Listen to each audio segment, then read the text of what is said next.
King of Podcasts Radio Network proudly presents the Broadcasters Podcast, a weekly media commentary talking about traditional and digital media headlines and talking to the content creators out front and behind the scenes.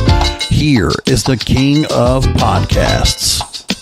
Welcome to episode 160 of the Broadcasters Podcast. Thanks for being here. Listen to the show as you always do. So glad to have you right here listening as you do through Apple, Amazon, Google, Spotify, iHeartRadio, and wherever you get your podcasts. We're back once again with another episode. This week on the program, we're going to continue my interview with Lee Hunt of CMO Marketplace, where we're talking about branding. Branding when it comes across what he did in the world of cable television and what he's working on today. We're going to talk all about that in a longer portion, part two, about 34 minutes worth of that, coming up a little bit later on in the program. But this week, the focus of contention that I have on this program, which feels like that's all I have every week, is a little bit of contention with something going on that just needs to be addressed. And what I did earlier this week is I actually put out, and for those of you that listen to my When I'm Not Podcasting series, I put this out of a clip that I put out earlier. Now, I didn't think about putting it into the Broadcasters Podcast, but then I said, you know what, I'm going to put it anyway, because I thought it was important. So, radio, and once again, it's continuous stretch of irrelevancy, because I don't know if it's just a complete set, it's just like a pure denial, but radio, I believe, is in denial. Sports radio is starting to take a hit right now. When you see a Dan Le Batard go away, and now, you have Colin Cowherd putting out podcasts and other things, ESPN putting more focus on podcasts, sports radio taking a hit by the wayside, especially when you don't have so much live sports, and not enough fan interaction. I mean, for those fans that are watching from television but not in the stands, that's a different story. That's what kind of takes away some of the luster of sports radio as well. You have that going for you. Then, of course, I think talk radio and I think news radio, they're going to start taking a wayside, because whatever was contentious or whatever was kind of like, buzzing throughout radio for the last 4 years, that's gone. Just getting quiet. And ratings are starting to go down. Political, no more political stuff going on, no more election buzz, all that's gone. So radio right now is dependent upon the people that are out there listening in, on the older demographic. So the thing is, are we just going to let the older demographic radio be the only audience that matters to them? And then what? That audience just starts waning away and then radio just becomes extinct? Or are we going to do something about it to try to build a new audience to bring that back in? That's my point. I'm a radio guy 26 years. Okay, and that's what I've been always about since growing up as a kid. I always wanted to be in radio because that's why I enjoyed. When I listened to the radio I got to listen to growing up from the 80s into the 90s, and then getting an education by some of my radio peers about the way radio was back in the day. Just telling you, when I go ahead and listen to when I go to websites like airchecks.com with 2 X's, when I look at LSB Feaster's YouTube channel, okay, when I look at, other people like Rich Marino, other people that are subscribing on YouTube, to the point that I decided to go and put out air checks of my own of when I went on the air, which you're going to now start going out through the YouTube channel. If you subscribe on YouTube, if you haven't, you're going to get a chance now coming up to hear yours truly, King of Podcasts, doing music radio as I did 20 and then some 24 years ago, or 25 years ago, as a matter of fact. It's fascinating. And I think just to go back, again, time capsule of what music was going on, what we were saying at the time, what I was taking from it, and putting it together, and, kind of cringing when I thought about it after the fact when I listened back to myself, because I didn't think I did it great. But now listening back again, I don't feel so bad about it, because radio obviously has made so much change. And I feel like even myself at 20 and 25 years old sounds much better than some of the radio DJs we have today. Just saying. Some personality, some interest. I mean, what's happened now is that I am doing a talk format in podcasting, but it's not a traditional talk format. I've gone freebase here, doing a free form type of what is radio. And I'm not even putting that many commercials in here, if any. It's just to go and monetize the show, but I'm not trying to be like some big cash cow over here. But what happens is, more than anything else, is that radio's lost personality. There's no drive for it to be much more involved and enveloped into the community. Here's the thing, too, you got to think about. With iHeartRadio, for instance, the only community styles events that they had, or Entercom or Alpha Media or others, would be these big festivals and live events they would do. And those have been gone. Again, no Jingle Ball, right? There's all the concerts that would be promoted in that fact. How is radio able to go ahead and communicate to the community? Instead, you're seeing more morning shows go by the wayside and then more national shows coming in. That part. And, it's what it is. And, radio doesn't worry about its own programming, its own problems. Okay. If you look at anything about radio right now, it's that Morgan Wallen, who's been one of the biggest country artists right now in the last, year, he said a racist slur and now he's getting crucified for it. Okay. Hey, that's how the rules are, man. You're going to become a star. You got to play by the rules. You can't be put out there to be, you can't go out there and have something happen to you that's in your past. Somebody might have caught on tape. Anything will and can be used against you. And that's what happened to Morgan Wallen. But that's what's being talked about in the radio end of the media. But really, this is the other part of the media we're talking about. The actual radio being done from the business side. The part that I care about. And I only do this every once in a while, especially when I take a focus on radio, because it's necessary. Because I care. One of the things I always talk about with friends is that, honestly, if I won the lottery, if I happen to get $100 million, if I was able to get that kind of money, I kid you not, I'm not the kind of person that needs to get a house or a car or a boat and all these different luxury items. You know what I want? A radio station. Believe it or not. And when I was doing radio for my friend James, who, programs a couple stations here in Palm Beach County, and I was working with him on that, I did it and I never asked for a dime. I did it out of enjoyment. I actually spent 20 hours on my week because it was a hobby. It was something I got to go and do. He gave me free will to do this. I knew what I was doing in terms of programming, and I did it. And I accomplished what I wanted to do for him because it wasn't going to be a long-term solution because, again, it wasn't I was working on a format I really enjoyed. But the other problem is just that I couldn't go to the station each and every day and work on it like I really wanted to because I have other obligations like this show and my other podcasts and things like that. But that's where I'm not podcasting came in. But I decided to go ahead and take the time that I used toward that radio project into my new podcast project. But radio, nevertheless, I would spend money on a radio station, program it the way I wanted to, be independent, bring on some jocks that I know are good, get some staff in here, and just go grassroots and build a station that is the epitome of what radio has been. And be able to program a station. And it could have been a number of things. Maybe I do an old school format. Maybe I do a new format, make it hits. What kind of things would I have to worry about when it came to the kind of restrictions, regulations? Because of how some stations, obviously they have a beat down on the market. They have control over, what record companies say, oh, hey, we don't want this song being played out right away. But there are some stations that are already doing that right now. They're enterprising. They're trying to go ahead and get the audience now trending music that's trending on TikTok, Facebook, or Instagram. They're trying to get on top of that. And I appreciate that. And they need to do more of that, more than anything else. So with that said, we need to see more of it. We need radio to go ahead and break out of its shell. They're not going to do it with the resources they still have. Now, one of the things I can tell you is we don't necessarily have to have local personalities. I mean, yes, there is a lot of places where you can use it. And I still think you can do something where you can get 4 qualified DJs to go ahead and run a shift on a major market station and make it number 1. And I think you still think you could do that. And I think you could also, break the mold of the damn playlist of this antiquated style playlist right now that is controlled, undertaken by payola, and so many other things. I'm going to play for you about a 15-minute clip of where I talk about this exactly. I want to preface this because I didn't say this in that clip. I'm going to say it right now.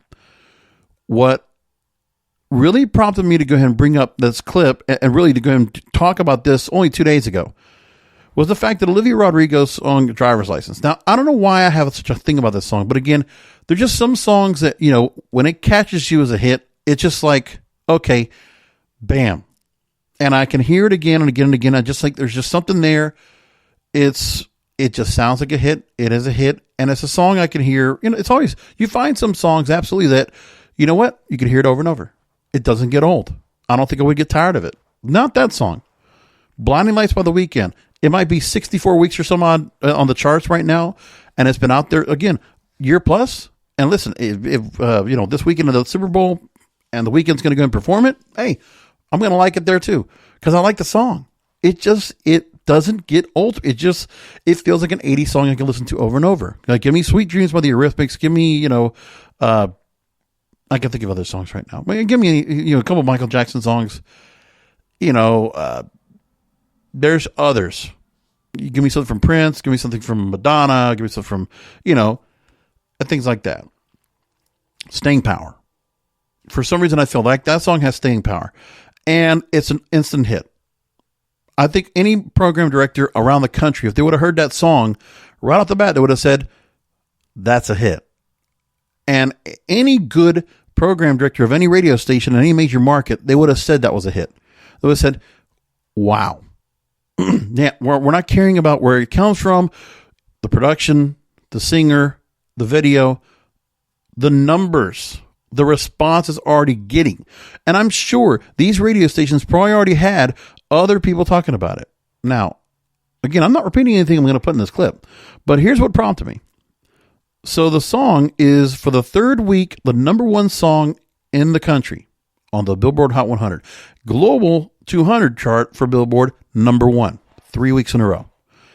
So with that said, when I look at the America Top 40 Countdown, which is the pinnacle, that is the dipping stick, okay? That is, the barometer, the pendulum of what the radio industry does right now, of where they determine what hit songs are out there. The list that Ryan Seacrest, records in like an hour on voice track and, rehashes clips from his on-air show on the weekdays and puts a show together on Sundays. Got it. And they take 4 hours to do it. Meanwhile, in the UK, you can listen to their official chart show and Scott Mills on there. They do it in 2 hours. Because you know what they don't do? They don't need to replay every damn song. What they do is they'll play select songs that are on the way up or songs that are definitely being, asked about on their radio station, BBC Radio 1. Those 30 songs initially, they'll pick about a good, 10, 12 songs out of that. And they'll play the top 10. Count it down. That's what they do. And it's great. What American Top 40 doesn't. It's a very lazy format. And it's something that, they kind of sort of took the Casey Kasem format and just said, okay, this works. All right, we'll just kind of do it our way. Lazy. There's nothing about the writing, which what Casey Kasem always had, was the thing about the stories and the writing and things like that. If you're going to have interviews, okay, can we go in, even Scott Mills, when he does the interviews on his show, it's like you're talking to the artist. Okay, when he had Olivia Rodrigo on the week that the song went number one, he had her on. And one of the fun things he did was he actually said that it was so much response for the song Driver's License that there were certain artists going out on social media recording the song in their native language. She heard it in Spanish, in German, and I think it was in French. And she was just blown away. And they did the same thing with Tate McRae when her song You Broke Me First hit top 5 in the UK. Things like that. And they talk to different artists and they have fun on there. Meanwhile, if you hear Ryan Seacrest, it sounds like you're going to cut your wrists because he's just sitting there and it's depressing. Like, okay, Selena Gomez, talk about your song. Well, I just really felt like it's the emotion. It's all the things that are going on with me. And I just think with my lifetime and what I am as an adult, growing into age, I just feel like there was the emotion and the strenuousness that I need to go and put into the song. What, another breakup song about Justin Bieber? Come on. Or whatever. Now, I'm just, again, past a tangent. But what I'm saying about this now is this. So the America Top 40 Countdown for the last 3 weeks, here's what they've done with that song, the number one song in the country. Here's what they've done. Nothing the week it came out, the week it hit number one, January 17th. Okay. Then, or was it, I think weekending January, what was it? Weekending January 22nd, right? So there's going on with that. Nothing about it. This week, or this past week, 1 week ago, nothing. This week, breakout song. It's not even on the top 40 yet. It's 3 weeks in already. And the song's been out since January 8th? I think it was. So we're now almost a month into this, and America Top 40, which is supposed to be the parameter, they can't even make it one of the top 40 songs according to their media-based chart. And the media-based chart actually, to their credit, we know that radio, some major metro market stations did start playing it. The song right now on the media base, last week number 14, this week number 9. That's it.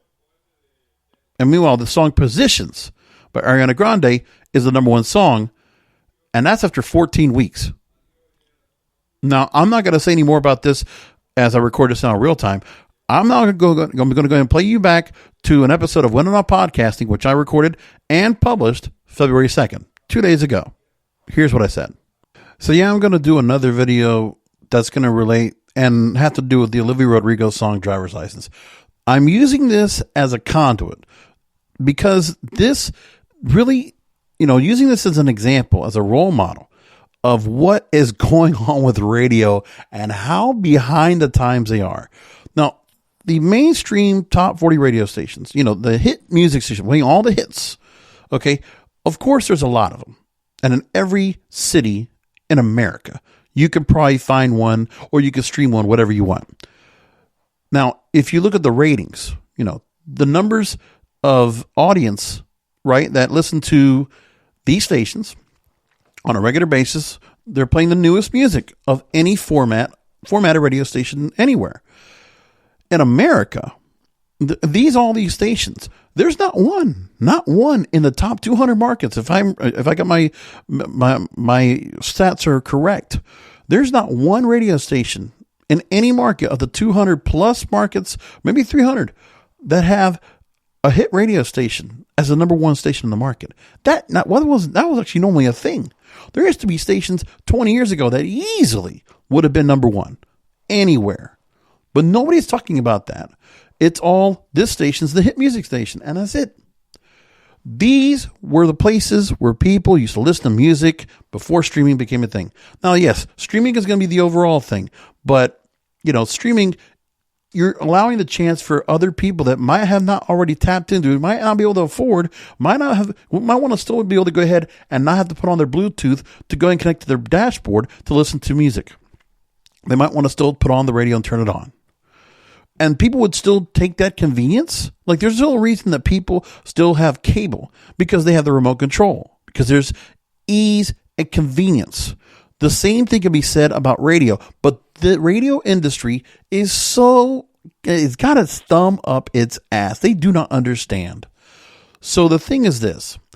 Now, we're going along and talking about the fact that this song was one of the first songs that really just stretched out and made such an enormous move. It's 3 weeks now in the Billboard Hot 100 chart as the number one song in the country. 3 weeks. Now, in those 2 weeks beforehand, and again, it took less than a week beforehand of that for the song to get noticed. Like, it was the next week's chart. The song hit number one, just like that. Now, I didn't listen to it because here's the thing. I don't have the tolerance. I used to be able to listen to a Casey Kasem America Top 40 Countdown and listen to it front to back. And we would be pissed off if I didn't get to hear the number one song. Ryan Seacrest? No. You don't have to hear him. You also can hear him on the little iHeartRadio 24-hour stream, which I couldn't listen to that. You couldn't pay me to it. It's annoying. It's cringeworthy. And this countdown, which is based on the media-based Top 40 charts, which are put out every week, these people don't get it. They have their agenda of what songs they're going to be putting out as the hit songs right now. And there are always certain top stars that are obviously either probably some pale or something else going on that has to be moved in the mix. Now, here's what we got. So, again, the numbers for Driver's License, why this is not a song that doesn't get played. I mean, honestly, it should have been 2 weeks ago. This song should have been all over the place. And I was one of the first people to try to put a report about it, to talk to radio, call them out, start playing the damn song. Start playing the songs in the order that they're coming out. Quit doing this system like you're like a movie theater that you have to hold back like a certain window of time before you decide to coronate a song. Radio, you're not the arbiter of this anymore. You are the least common denominator of all of this when it comes to mainstream music culture. You are at the edge of irrelevant, at the point of basically going off the cliff. You are walking the plank, my friend. So now this song, okay, it was released January 8th through Geffen Interscope Records. Big record company, not a small little task, okay? Again, January 23rd, automatically, Hot 100. Just like that. And it took a while for other, for a couple of radio stations that were a little bit enterprising and saying, you know what, man, we better get on top of these. Some of these autonomous program directors, music directors said, you know what, we better put this song on. This song is hot right now. Screw the corporates, screw the consultants, screw the regional music directors. We need to put the song on now. Be damned to what they say in Atlanta, New York, or wherever else. Get the song on. Now, just in this week again, by far above everybody else, 42 million U.S. streams, 17,000 downloads sold, according to the week ending January 28th. And then, yes, radio's finally getting to play it right now, 63%, 35.3 million. So certain radio stations are trying to put it out there. But again, if you look at media base, so out of it. On top 40 right now, the song currently is number 9. It's third week. Justin Bieber and Benny Blanco's Lonely, which was a 2019 hit. That is number 1 song. On American Top 40's countdown this week, Ariana Grande and Positions is number 1. Now, for the tracking of that song, obviously they have their whole little system of how they do this. Ariana Grande, it took, I think, 2 weeks, and then the song became a breaking out song, one of their breakout songs, so it's on the cusp of making the chart. And then the next week, I think it got the number 27, which is like their random number they like to pick as like where a song can debut the highest. When Taylor Swift put out Cardigan, that song went like 27. Same thing. That's what they do. They just don't do any higher than that. They have this little system, this little game that they play. It's all games. Remember, it's rigged. So that, and then Ariana, and then 3435 is number 3. And that's obviously, listen, Ariana Grande, hey, huge artist. Got the album out there, trying to get the sales out there. When the streaming is starting to kind of take a little bit of a slide, it was taking a little bit of a slide. It's not number 1 right now, but it is top 10, both of those songs. Then this is the time to go and generate. The radio machine is coming out because obviously either somebody's paying or what. Republic has like a market. They go ahead and get to radio to get their music out there. Okay. And that's just a normal thing. But now, like I said, we go back here to Olivia Rodrigo, and she's just sitting back there trying to go and find a spot. 14 last week. Now number 9. And according to the plays here, according to the media base, it's again up 48%. And over 3,000 plays set of what they recorded. It's just ridiculous. It's really, really bad. And here's the thing. Ariana Grande's Positions just hit number 1 on American Top 40. You know how many weeks this song's been on the chart and Billboard? 14 weeks. 14 weeks. The song was on and off the UK chart, the official chart in the UK. Already gone. And, just saying, when songs get that hot and come up all of a sudden and be right away, and you know what? Again, the UK they don't have these barriers. I don't know what it is. That's a government-owned entity, and they still figure it out.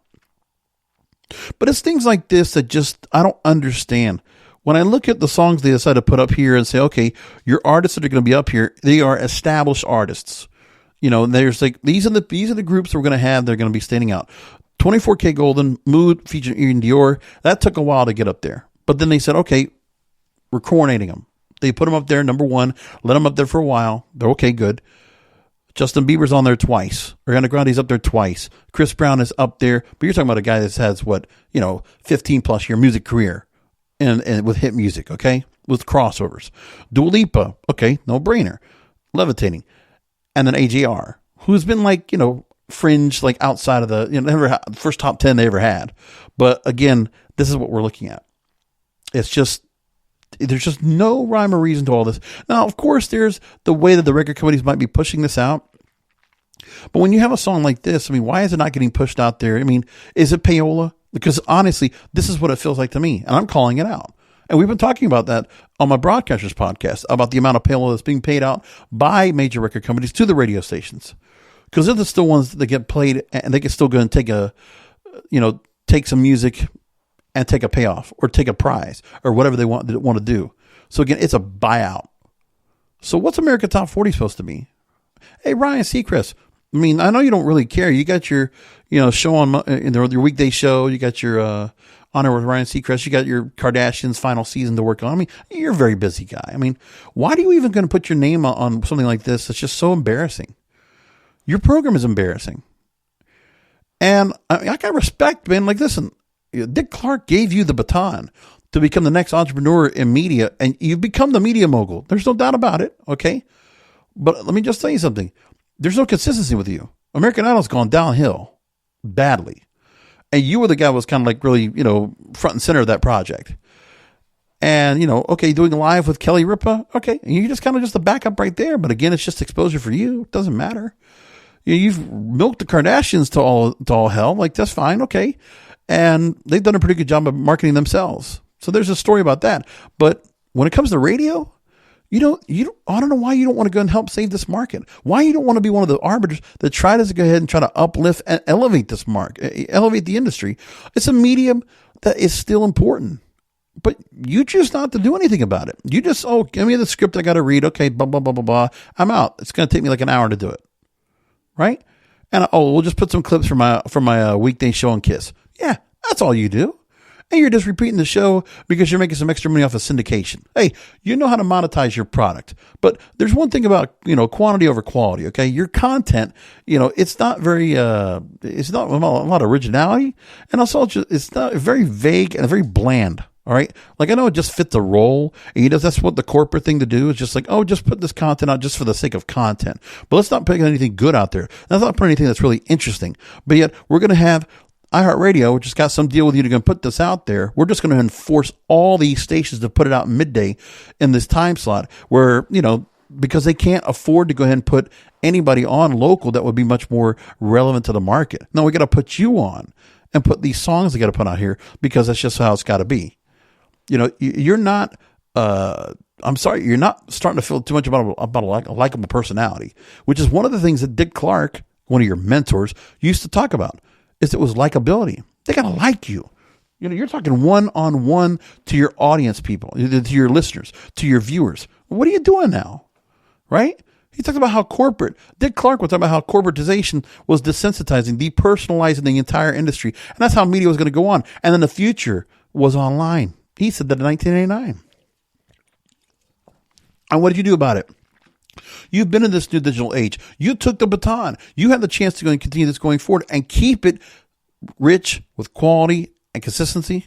Hey, man, when American Idol was on top, how many times did they have a song from a Carrie Underwood or a Taylor Hooks or a Ruben Studdard or a Kelly Clarkson that would just skyrocket at number one on a Billboard all the time? You used to have that power. What happened to you?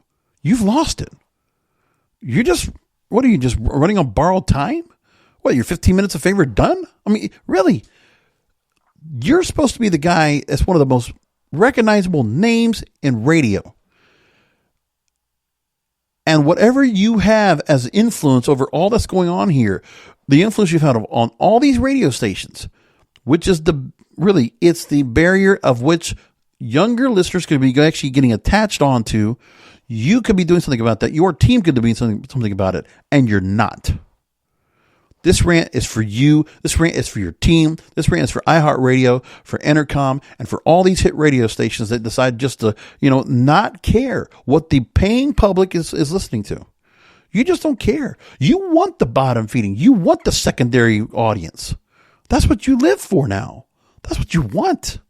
Is that really something that you feel good going to bed about? Is that the corporate thing? Just like, we'll just get something out of it. We're going to monetize. Your company doesn't even care about what you're doing now. They're doing more on podcasting, and they're not even doing that good of a job. And take it from me. They're just buying up content. That's what all the podcasters are doing.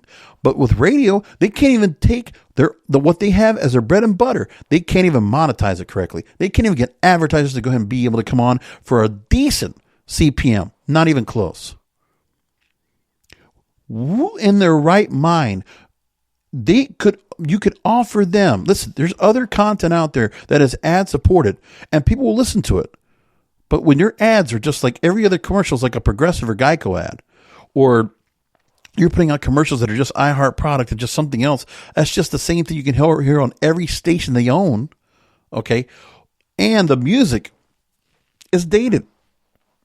You were playing songs that have already been played, that have already been heard, and already got out there. They're all 2019 songs. And like, where's the new songs? Where's the new music? And then if you're not doing that, you're playing gold. You're trying to play 5-10-year-old songs because, well, we're just going to play the songs we know. No, you play the songs that are new. That's what mainstream is. Mainstream is evolving, it's growing, it's changing. And for whatever reason, the easiest place for people to go and attach, so they don't have to spend like I do a $10, $15 a month Spotify subscription service. Maybe they would still listen to the radio. They would listen to an ad-supported product. But your ads are crap. Your music selection is horrible. It's horrendous. And it goes to the top. It goes to the barrier of what iHeartRadio thinks is what the audience is. They're dumb. They're stupid. They don't know any better. And that's what you respond. That's the message you're giving to that audience, Ryan. Don't you know that? Don't you realize that your name is synonymous with this too? It's not just Kardashians. It's not just live. It's not just your on-air show. Don't you know that? I mean, radio around the world is doing, leaps. They're doing laps around you. American radio, compared to the world, compared to like, say, UK or Australia or Germany, it's embarrassing. Embarrassing. Except for those random folks that are out there that I hear on stations that are trying to go ahead and get their ratings back up and having to make changes because they saw, you know what, streaming is important. We better start playing some trending music, whether it's TikTok friendly, whether it's Instagram friendly, whether it's Facebook friendly, whether it's YouTube hot. You better start playing it. And they are, to their credit. And there are stations, I can't name them all, but there are some out there, small market, and some that are of other stations, of other companies that are at least trying to make the effort to become relevant again. So I give them credit. But for the bulk of the stations that could be doing the right thing for artists like an Olivia Rodrigo or, say a Tate McRae or, whoever, take a pick. You just don't go after established artists because it's corporately, conservative and friendly. No, take a chance. Radio used to be rebellious. It used to be something about being revolutionary. There's nothing revolutionary about radio now. And it all starts right here. This I'm going to continue to thump on because it deserves it. And I know people like to listen to me rant about this stuff about radio. Some of my radiophile listeners, some of my people, my radio brethren, okay, my partners here in arms, behind the microphone, they agree with me on this. You guys are still doing it wrong. At what point are you going to go ahead and finally get your head out of your ass and do something about it? And honestly, there's no surprise how they do all this. Another song that's actually really popular right now is SZA, S-Z-A, the song Good Days, which actually is also a really good song.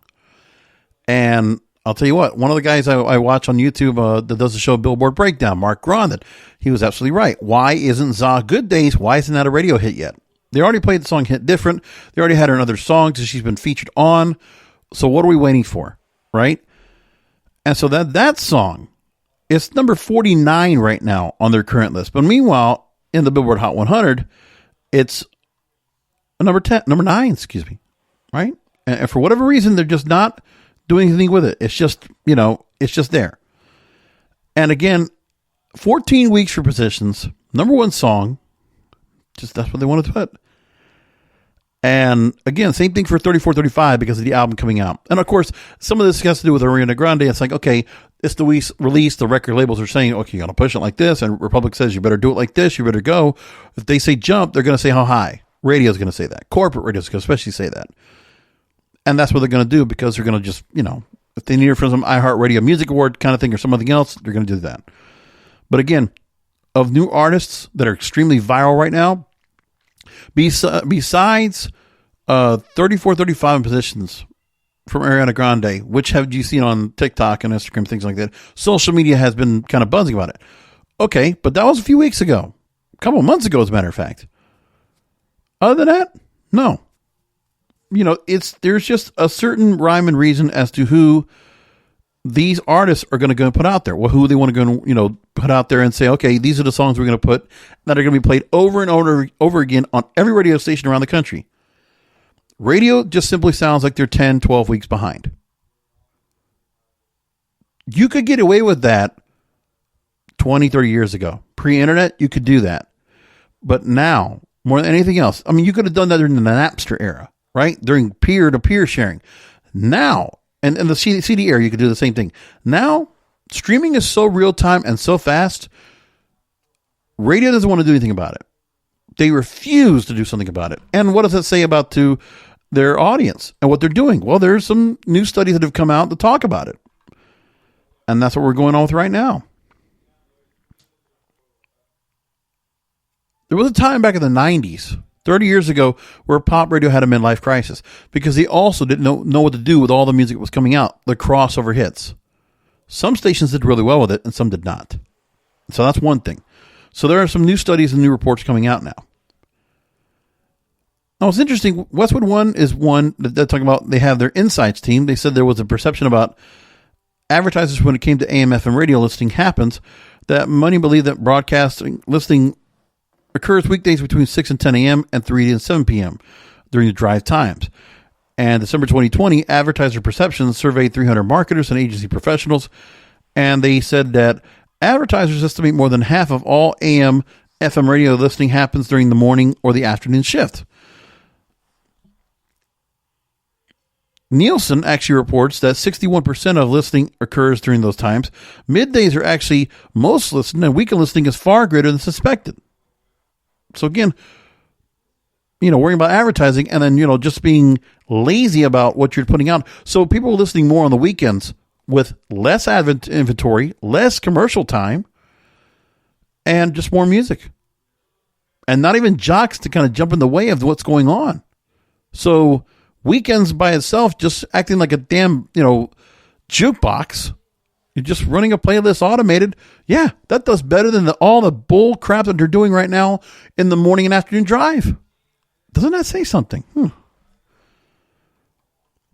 Also, advertisers believe that 12% of all listening occurs during the weekend. What actually is 21%. That 21% of all listening, a fifth of all listeners listen during the weekend. Not during the week, not during the morning show.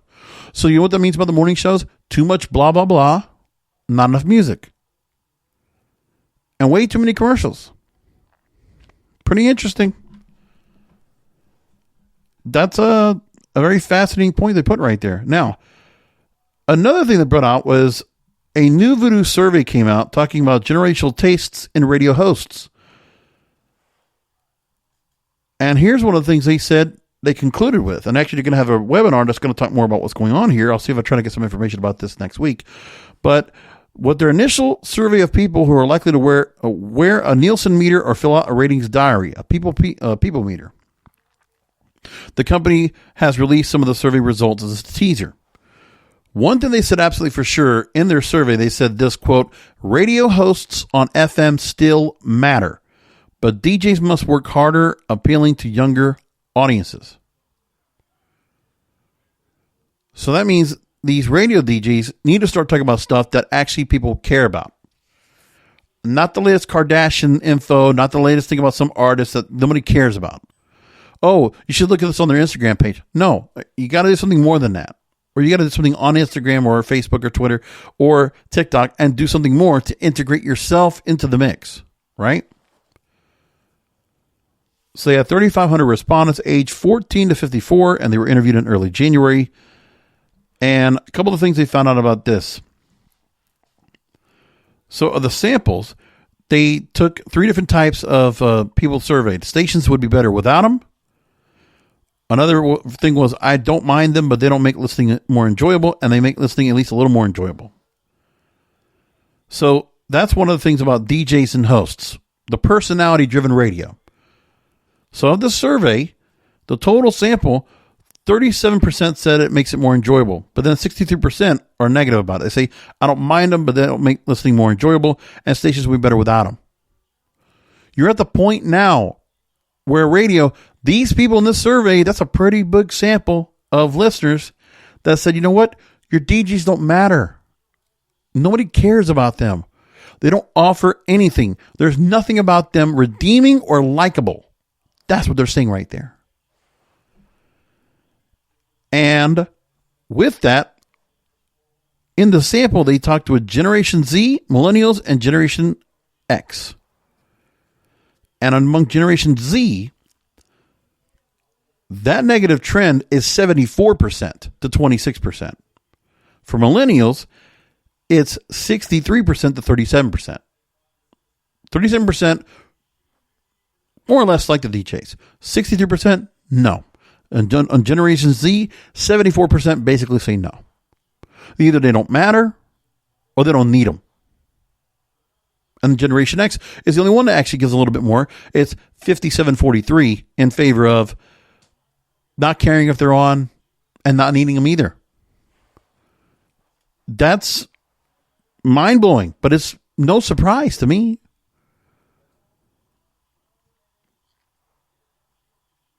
Now, their Executive Vice President of Marketing, Michael Connor, said past studies have highlighted differences between those who'd say yes to Nielsen and those who never participate in radio ratings, with the former group showing greater proportional enthusiasm for the role of air talent. Let me read that one more time. That previous groups had greater enthusiasm for the role of air talent. That means the talent was better. This survey right here, once they get it out here, they're telling you the talent either doesn't matter, they're irrelevant, they're just white noise basically to them, or they're not needed. And you know what radio is going to do about that? They're going to say, we don't need to pay these DJs anymore. We're not going to try to fix the problem and bring in better DJs with better voices and more likable personalities. No, and we're not going to pay them more. No, we're not going to do that. Corporate's going to say, okay, then we're just going to cut them. That's what they're going to do. You don't think they're not going to do that? You don't think they wouldn't mind taking an $8,000 a year voice tracking away from somebody? You don't think they wouldn't like to do that? They would. That's corporate for you. That's exactly what they're going to do. And you might not know that, but just realize it's going to be real life. That's what they're going to do. Especially with the way things are right now with the economy. I saw Alpha Media is not going for bankruptcy. iHeartRadio is only doing so much. And again, they're focusing on podcasting, right? Entercom, not so much either. All these radio networks, they're all focusing on something else. They're not worried about personality-driven radio. It's just window dressing to them. It's like they're ornaments on a Christmas tree. They just hang there. But they don't stand out. They don't do anything special. No. That's pitiful. And of course, they don't get to talk to the listeners. They don't get to engage. They're not on the road, doing things. They don't have any live events to go to. You're making them irrelevant. You're trying to create the excuse to cut them. So my friends, my talent, my radio brethren out there, that is talent that's behind the microphone, please be careful. Okay? Beware of your jobs. When you see stories like this, and when this webinar comes out on February 11th by New Voodoo Media Services, watch out.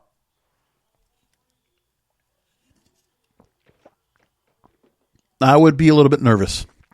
I would be concerned.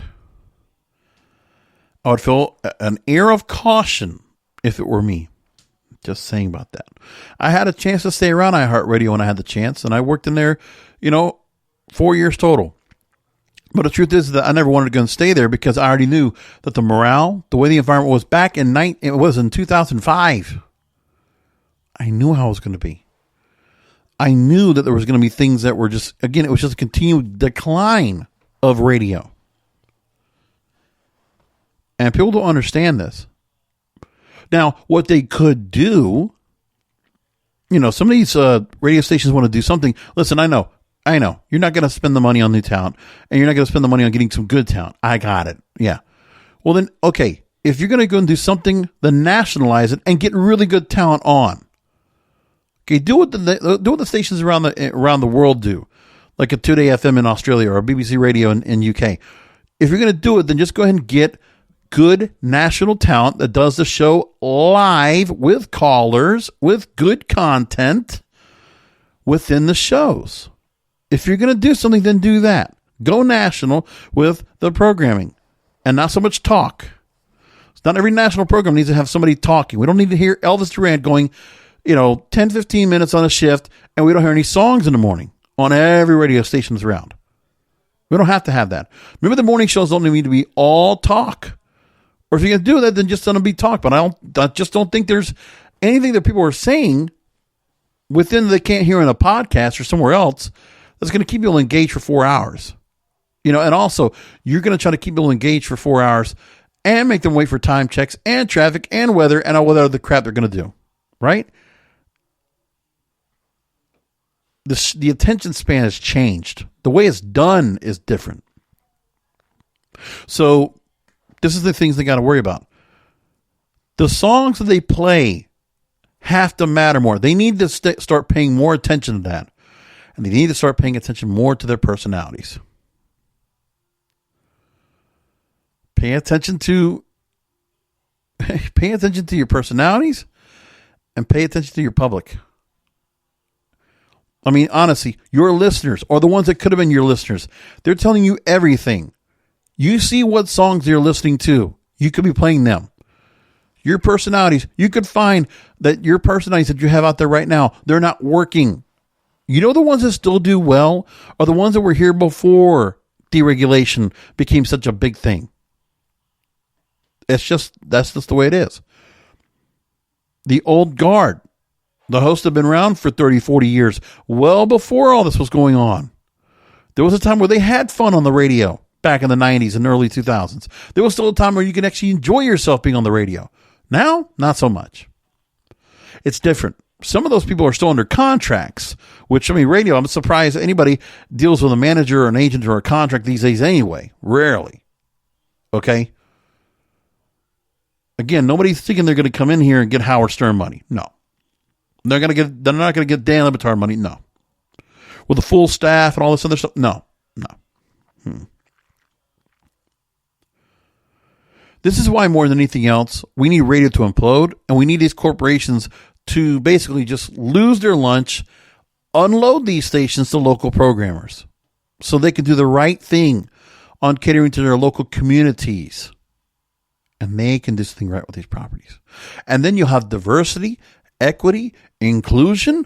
Wow. What a concept. If they actually cared about it, then this would actually happen. These corporations should not be allowed to go and just continue to go and hold on for dear life, HODL, for some of you stock investors. You don't want them to be going holding on still here. Well, there's no money coming in, no revenue, no way to go and pay off their debts. Okay, if they're making 1% in sales every quarter, they're not going to pay back their bills. They're not going to pay back their creditors. They're not going to pay back their venture capitalists, the vultures that are holding on to them and holding them for ransom. It's just not going to happen. Corporate radio definitely needs to have an implosion. And I can't wait for the day. I count the days. I pray that this will happen soon. It will only be good for radio. Because radio should be, again, opening. The public, believe it or not, actually do own the airways. Let's give it back to them. Let's get these corporations grubbing hands off of them. Let's see iHeartRadio kind of fold. Unload the radio station. Listen, iHeart, listen, go and keep your podcasting. Okay? Keep that. Keep your outdoor advertising. Keep your ad rep firms. Keep all that stuff. Let the radio stations go. Okay? Just let them go and let everybody happy. Let everyone be happy. Come on. Anyways. Let's go ahead and move along into my featured interview segment with Lee Hunt of CMO Marketplace. And, of course, you'll see in the description everything you need to know about Lee Hunt as we get into part 2 of my interview with Lee here on the Broadcasters Podcast. Check it out. Now, one of the things I noticed, and this was another question, I just read about this yesterday in Deadline, about some of the teasing, some of the things that some of these over-the-top networks are doing, because they're not taking a whole marketing strategy to draw people, but they're basically drawing carrots to get you onto the platform. So Disney Plus is now mulling the idea of getting a lot of their Disney movies, because the theatrical releases might not get a chance to do well, even if they're going to, debut in 2021. They're going to move them over to Disney Plus. seeing how Mulan must have done, I guess that's an idea they could think about. Wonder Woman 1984, which is a Warner Brothers release, they're going to put that out simultaneous with theaters and HBO Max and let it where people can watch it for 30 days. There's not even a premium price on top of that, which I think is amazing. That tells you that, for me, it's a carrot to draw people in, bring them down into the rabbit hole. But for me, it's a lot. I mean, that's a major gamble to take one of your properties. So a tentpole movie like that, or tentpole movies like what Disney's doing, to try to just draw people into the product, but will they be able to retain them? Yeah, and I think that's a big question. Is that, I mean, everything is up in the air now. We're in new territory, not just with technology, but obviously with COVID and the way people are consuming content. So everything's an experiment now. But if you think about it, that first threshold is to get people to sign on and pay that monthly fee. And then the second thing is keeping them from churning. So right now we're sort of in the focus where most of these services, Netflix and Amazon and Hulu would be a little bit different, but the newer services are trying that first threshold of get them in the tent, however you can. And then once they're in the tent, make sure that you're able to keep them there, because it's easy to leave that tent. And there are a lot of circus tents in town these days with a lot of great content. So I think it's a lot of trial and error and a lot of experimentation at this point. It's a bit of I don't like to think of it like a loss leader, but the truth is I just feel like say like an HBO Max. I like the approach because existing HBO subscribers, you have the access to the network, to the streaming service. And, there's obviously others, say Netflix or others, they'll use, mobile services to go ahead and offer trial subscriptions or subscriptions in general to draw people into their platforms. There's a lot of that going on. It's quite an approach. Now, back to cable real quick. Back in 2015, you talked about the concept of cross-channel promotion, which happens in lockstep with corporations owning multiple networks. When NBC, for example, promotes The Blacklist on TNT or E promotes The Royals on Bravo, you said this, quote, I recently looked at a major cable network in prime time and there was more competitive cross-channel promotion than there was on-air promotion for that channel. Now that has evolved to cross-promotion of over-the-top networks. Is there any rhyme or reason to the change in approach, or are networks trying whatever will stick to the wall? Well, I think you kind of look at it a couple different ways. We're looking at cross-channel promotion. You can break it into promoting to your sister networks. So for the Disney channels, it's obviously promoting to Disney Plus or Hulu. For the Warner Media channels, it's promoting to HBO Max. But then it's also ad sales departments accepting competitive buys, which not that long ago was completely unheard of, is that no one would ever sell airtime to one of their competitors. And that began to change. The first sort of switch was you could promote a show, but you couldn't give direct navigation. You couldn't say, see it Wednesday at 8 o'clock. You could just say, check your local listings. Well, even that has fallen by the wayside now. And you're seeing so much competitive cross. Now, there are some cable networks that will not sell to certain competitors. I know that one network, the head of marketing, she has veto power. If ad sales comes to her and says, hey, this network wants to promote this show on your channel's air, and we want to take the buy, if she feels like that show being promoted is too close to their own content, she can say no. But then you see other networks where maybe they're not hitting their numbers and ad sales is a little on the desperate side, and so they're willing to sell more of their airtime. And you have to wonder, is that there was one channel that we studied that only 44% of their on-air promotion during this 1 month was for their own channel. Is that about 25% was competitive cross and national buys, 16% was competitive cross and local avails, and the rest was cross-channel for their portfolio. So 56% of the promotion that viewers saw were for about a dozen other channels. And at that point, you have to wonder how effective does your on-air promotion become. But that's how competitive it's become, is that obviously the best place to find television viewers is on television. Yeah. And the idea that cross-channel promotion, I mean, there's four things that cross-channel or even cross-platform and on-air promotion can do that television advertising can't. The first is that idea of sampling or experiencing. With a good clip promo, I can try on or sample a show. I can't taste a McDonald's hamburger or try on a pair of Nike shoes, but a good clip or trailer promo allows me to sample that content. The second thing is that we are talking to a predisposed audience. They're already watching television, and we're selling them more television. So it's more likely they're going to listen to that message. And the other side of that, all this promotion, particularly on-air promotion, is cumulative. Television networks are able to talk to their audiences day in, day out, and build that brand over time. And that's beginning to happen more and more with cross-channel. In fact, we did a study last year, is that 34% of FX's primetime promo went to cross-promotion for other Fox assets. This was before the Disney acquisition. And actually, FX was a big part of that. They not only acted as the home of fearless storytelling, they were a pretty good Barker channel for the rest of the Fox family as well. And I think the thinking is that, is with cord cutting, the tide is dropping. So we need to try to raise all the boats in our portfolio together. So we're moving away from individual channel strategy to portfolio strategy and bringing them all together. And you're seeing that in the changes for the fact that, let's look at NBC Universal. There used to be individual programming, individual marketing departments for each one of those cable channels. Then they grouped them together. You had USA and Sci-Fi on the East Coast, and you had Oxygen, E, and Bravo on the West Coast. And now that's even changed, and there's one marketing department and one programming department for all of NBCU content distribution.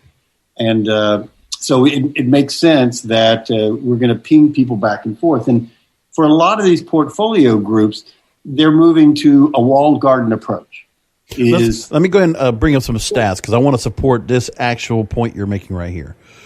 Because we talked earlier about layoffs, furloughs, and obviously reorganization. And we've seen a lot of that now just in the last few months of the pandemic. I'm going to give you a couple of points real quick.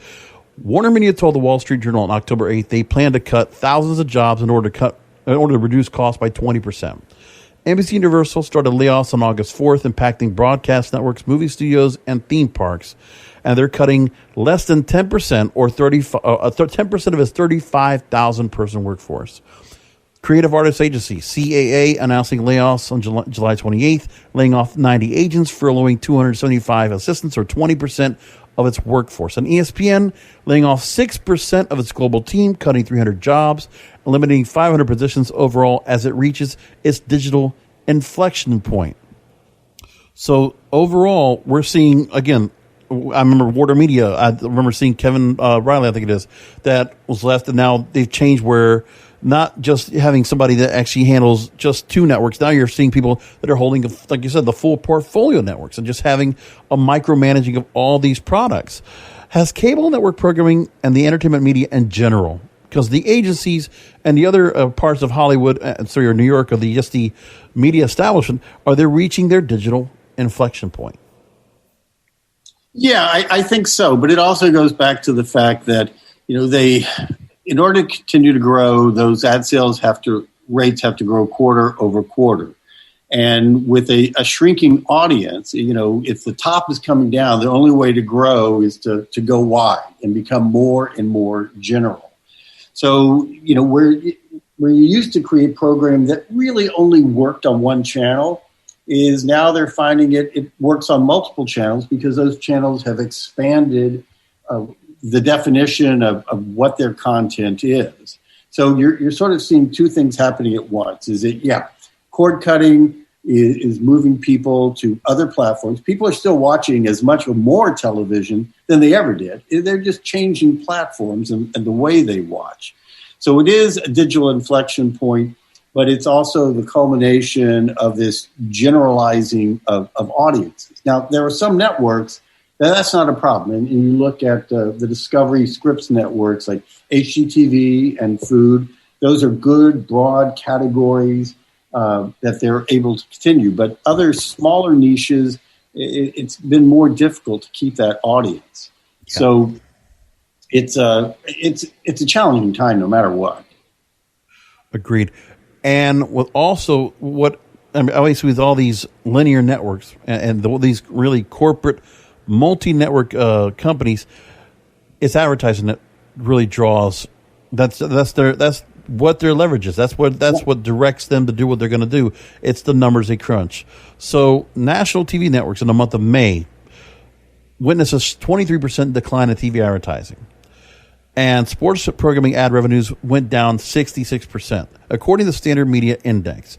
Now, you've been quoted as saying this, quote, when ad revenue is down, you said the first thing that gets pulled is on-air promotion, even though that's the most effective and efficient tool we have. When you are pulling your own on-air promotion off the air and selling that time to one of your competitors, that's not a good long-term strategy for the success of your network. So the other thing I think also that doesn't help much is when there is a weaning down of the programming, the advertisement is so much. And obviously there has to be a way to support these channels, but the competition against the over-the-channel or the OTT models are taking that away. More people are taking more to the subscription model than sitting through commercials. Placement of the presentation, is there a need to rethink traditional ad advertising? Yeah, well, the other thing to remember also with the cable networks, it's a dual revenue stream, and those distribution fees are a significant part of it. Yeah. But what you keep hearing from the MVPDs, and part of it is a negotiating stance, is we really don't care about the video business anymore. The margins were thin to begin with, and now with cord cutting, they're becoming more and more difficult. So as all these cable networks come up to renegotiate their distribution deals, nobody's going to get an increase in fees. Probably most are going to be fighting for what they've got, or even being willing to accept a little bit less. So that puts even more pressure on the ad sales side. And again, when so many of these networks go into to make goods, obviously the first thing to go is on-air promotion, and it is that deadly spiral that I often talk about. And we've seen it over the years, is that promotion goes away, ratings drop, more make goods, less promotion, ratings drop, and it's a deadly downward spiral. And that's something they're all going to have to watch out for, is that, on-air promotion is the most effective and efficient marketing tool that they have. Social media is great, but it's never going to replace on-air, letting people sample your product while they're on your product. So that's always going to be a battle that is going to become more heated in the next year or two. The other thing too is with advertising. Also, I feel like the networks don't have any control, or they don't try to influence or to help. Take an understanding of the advertisements you bring on. You need to help them blend into the programming. But again, I understand that there's just certain companies that are going to spend a whole lot of money on what they're going to do, and the ad agencies are going to determine how they're going to put their commercials out there, whether it really fits the programming or not. I mean, every time I see right? We've definitely seen a rise in brand integrations where you're weaving the promotional message of a network or a show with the message of a sponsor. Usually for most cable networks, that equals about 3 to 4% of their promo time goes to integrations. And the great thing about that is that we know promos are sticky for all those 4 reasons I mentioned before. They're much more sticky than commercials. So you put a sticky promo with a strong advertising message, and it's a win-win for both sides. So I think we'll see more of that integration. And actually, we already are. Particularly during the pandemic now. We may not be seeing the same kind of production quality because people can't get out there and shoot, but trying to blend relevant sponsorship messages with promotion for, again, a show or a network. Then also the thing is, too, you have ad bias from certain companies, especially insurance companies and others. Just they hit you over the head with ads over and over and over. We're still effective, but then again, the networks will always take that money as much as they can. Sure, but you look at some really clever, like Geico does some of the best integrations of any company. I think all the insurance does. State Farm, Progressive, Liberty Mutual, they're doing pretty good. I have to admit that. But as far as integrating with the show itself, so it is part of the entertainment experience that you have come to on that particular channel or for that particular show. Because they get it. The more relevant they are to the environment they're in, the better chance that people are going to pay attention to their message. Yep. You've also said that, quote, when people watch television, they don't think, they experience. They have to understand and relate to what they are watching immediately. If they have to stop and think about it, it doesn't work. OTT, I feel, takes that connection when all it takes for a viewer to commit to a program is one click. Is traditional still doing that? Are they still doing that, or are they losing the battle? Well, I think when they're doing it poorly, yes. But, often you'll have marketing departments come up with this, brilliant idea that if you stop and think about it, you go, oh, yeah, I get that. And I'll give you an example, and I'm not trying to be critical here, but it was in a conversation I had yesterday. Ion TV, the independent service, they had a tagline, positively entertaining. Yeah. Which is very clever when you realize that there are positive ions and negative ions. But again, that's sort of, you have to stop and think about that. And then also the fact, well, positively entertaining, that it really is entertaining, or that it's entertainment with a positive message. So anytime you get into that level of detail where you have to take a couple of cognitive steps to get it, people don't, is that it just goes right past them. And that's why there have been so many taglines that on the face seem like they were brilliant, but they didn't connect because they weren't intuitive to people. Is that, I always call it the snap judgment, is that when you hear it, you get it like that. You don't have to stop and think about it. The example I use outside the business is Volvo. Like, what do you think of when you hear the term Volvo? I just think luxury cars. Yeah.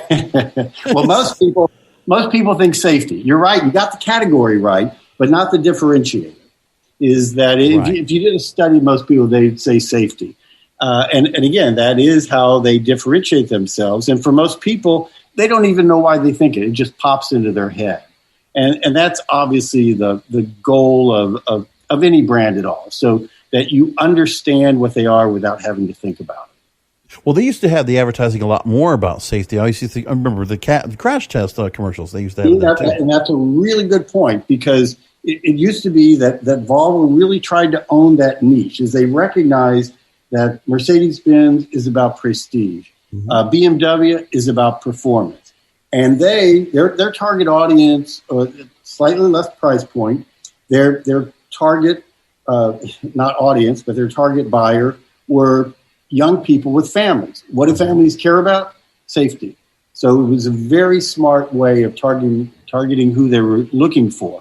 But to your point, after a while, they started moving into the performance area in their advertising. The sales went down.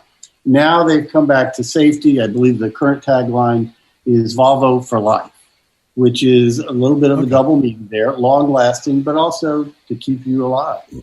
But trying to own something like that is a challenge for any brand. And once you can get there, it's a wonderful place to be. Yeah. I want to get back real quick, just a quick little caveat when it comes to Ion Media, that they also got bought into the mix where they're, EW Scripts. They're part of EW Scripts now, yeah. Right. And they, again, almost $3 billion to get the network. But again, it's not a network that's being pushed into an over-the-top platform. It's not digital, more or less. It's still cable, linear network based. But there's still somebody that thinks there's something here, along with the Berkshire Hathaway being brought into the deal. I'm just wondering, there's a thought, there's an investment being put into that. What is that team looking at that we're not seeing, I guess? Well, I think that the majority, in fact, I think all the content on Ion is syndicated content. They don't create their own content. Right. They don't own their own content. But they have good deals with good content that they're able to provide. Absolutely. And they know what works. In the same way, USA and TNT used to have, great original creative programming. Yep. But that's not where they made their money. It was reruns of Law and Order or reruns of SVU. Yeah. That stuff is what reads well. So that's why I think Ion works really well. And it will be interesting to see how they change. And the other challenge, though, is, and this is particularly true when you're buying content that is available, at a certain point you have Ion position themselves as positively entertaining. Their number one show was Criminal Minds. Yeah. Which is not the most positive programming out there. But that's the reality of what's available and also what's hitting the numbers. Yeah, it's true. Now, I want to ask you about news. We could have gone into this probably much sooner, but I just think we just wanted to bring it here at this point. You worked early in your career at the Satellite News Channel, which was a joint venture of ABC News and Westinghouse Broadcasting, now part of CBS. And then the company, now known as Headline News, or HLN, was sold to CNN 18 months after it went on the air. You also worked at NBC News as well for a time. The state of the news media today, without putting any politics into it, we're seeing a division, not just of how people politically are feeling, but I think the way they're consuming media is a definite split now after the election more than ever. And I want to know what your thoughts about, because I think overall the news media, their efforts are more to sensationalize the news without asking who, what, when, where, and why. And that wasn't what it was like when you were working in news. What do you think about the direction that the news media establishment has taken? Well, I think once we moved to 24-hour news, and you saw this on radio initially too, but it really grew in television, is, hey, that's an awful lot of time to fill. Yeah. And so you've got to have stuff that's going to continue to bring in viewers. And that old news statement, if it bleeds, it leads. So you're always looking for what's the bloodiest thing I can push this hour. And it's just the nature of competition. And it's, it's sad how factioned it has become and challenging. But it's also interesting is that, people say that true news reporting should be objective. Well, it's never going to be objective. And to be able to have news that different news points of view on different channels is probably a good thing in the long run, is that there is not one voice saying this is the truth. There are competing voices saying, okay, these are all the same facts, hopefully when they are the same facts, but you can look at them in different ways. And, over here, me on Channel A, I look at the facts and I interpret it this way, where over on Channel Z, well, I have a slightly different point of view. So in some ways, it's good because, not that there are multiple truths, but there are multiple interpretations of the truth. But shouldn't we have a delineation between the actual news reporting with the actual, just the nuts and bolts and the opinion? I just wish there was more of a separation and more of a identification of what's being opinionated. If it's a reporter wanting to do that, that's fine, but please make that point as an opinion. Yeah, I mean, it's tough. It's also the nature of language in and of itself is that there are no completely objective phrases. There is nuance and emotion in the way we speak, in the way we choose our words, the way we put those words together into sentences and sentences into paragraphs. But then also the sensationalization, you got that also from investigative reporting. When you had good, solid investigations, really deep dives into certain things. That's why like a Dateline NBC still does so well. Yeah. That idea, that's been taken away, and that's also because of the resources being pulled back. And I think now instead of that, it's being replaced with, well, what did this person say on Twitter? Or what did this person say? Or what do we find out about this person from a little bit of backtrack? Or what they said in a previous video or what they might have done in the past if they did a little bit of digging. I just feel like that's a lost art, and that's also something, again, where just like with network TV, it's just the effort to get the granularity. I always hear this phrase, separate the signal from the noise. Mm-hmm. Yeah, I think you're absolutely right there. It's what I want. I don't have I have no problem with the way people want to mass consume the news, but we're seeing the split, and I just see that right there. And I think there might be some cases where some of the things that are being talked about when it comes to what kind of stuff, what kind of content might be censored, there might be something to discuss. Obviously, that's why you've had all the major tech company CEOs being brought up to Congress multiple times this year. And there's certain things also where other platforms are coming into the news business when that's not what they originally were. They were just meant to be a public village for information. That's also getting compromised as well. And I just feel like, again, we're losing the chance to go ahead and continue that delineation. I want free speech all aboard, but I also want, let's put some labels on things. Let people, be honest with people. Just don't just say what you're going to say without proper context and without being able to say, listen, this is my opinion. You should know that. So leave it up to you to think for yourselves what you think about what you're consuming every day. Yeah, and you're right about that. But also, and as a marketer, I'll take some of the blame for that because I look at the content on, if I was working at a particular news channel, and I think, okay, what of that content is relevant to the audience that I'm trying to attract? Well, when I find those little nuggets, I'm going to highlight those. And maybe they aren't representative of most of the content, but there are enough spikes in there that when I say this is what we stand for, viewers or users are going to say, yeah, you're right, they do deliver on that. And it does skew the point of view.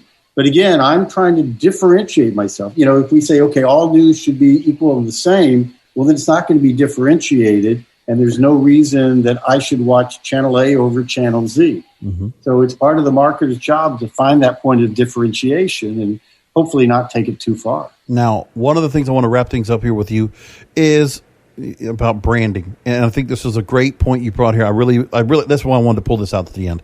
In 2013, you gave a presentation that defined what makes a successful brand shine in an aggressive television, radio, or internet market. You explained, quote, media brands are different from consumer product brands. They are dynamic and organic, characterized by constant change, activity, and progress. They develop naturally and continuously. And you went on to say, our brands can't be static. They have to be elastic to be able to grow, to change, to evolve with our programming and our audience. That makes our brands very aspirational.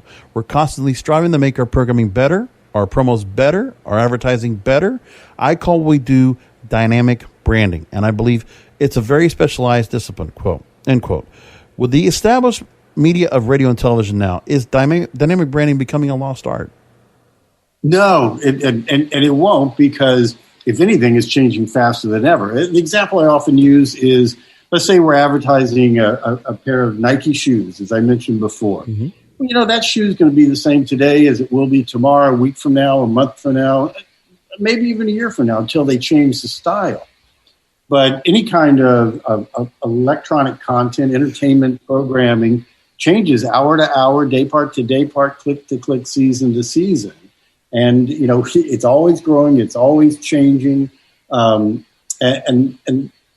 what that does, that invites the fact that you have to try to keep up with those changes. And a good example, when I say about that elasticity, is that, when ION came up with Positively Entertaining, well, they didn't know that Criminal Minds was going to be one of their leading shows. So you want to be able to have a brand that is elastic enough to grow and change with the audience. Because if you think about it, certainly, let's say with television networks, cable networks, you've got 4 primary points of view. You've got programming, marketing, distribution, and ad sales. And they all start with this same point of view of what the service stands for. Well, the programming people are thinking 18 months to 2 years out, because that's the normal development cycle of any network. So they're thinking far out. They're talking consumers, but their timeline is way out there. The marketing department's also talking consumers. Their timeline is tonight, tomorrow, next week. Yeah. The distribution guys are saying, how can I make sure the MVPDs or whoever's going to carry this signal realize that our particular service fits in with all their other different services? And the ad sales guys say, how do I make sure my product is going to be of interest to those particular advertisers?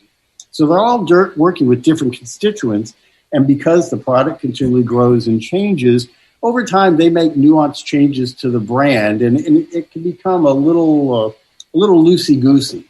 And that's why every couple of years these networks or any linear service has to sort of bring it back to the center and say, okay, what is it we stand for? How elastic can we be, or how narrow can we be? And that's the challenge of what we do. And to me, it's what makes working in media so exciting, because it isn't the same. You often have advertising agencies, they're working on a campaign. They get 6 months to work on this campaign. Television networks, you got 6 days to get this done. So it's a different kind of business and fun. Fantastic. I've loved this conversation, Lee. This has been really wonderful. I want to take just another minute or two to go ahead and let our listeners know how they can kind of reach out to you. I see websites, leehunt.com. There you go. Mm-hmm. Easiest domain you could get there. And also see that Lee Hunt LLC on Twitter And you also have the same thing for Facebook and CMO Marketplace. So real quickly, for those that are interested to go to CMO Marketplace, again, free to sign up. What should they go ahead and take a look at? And they should be interested in if they're coming on board. Who should come to the site, and who can you help out?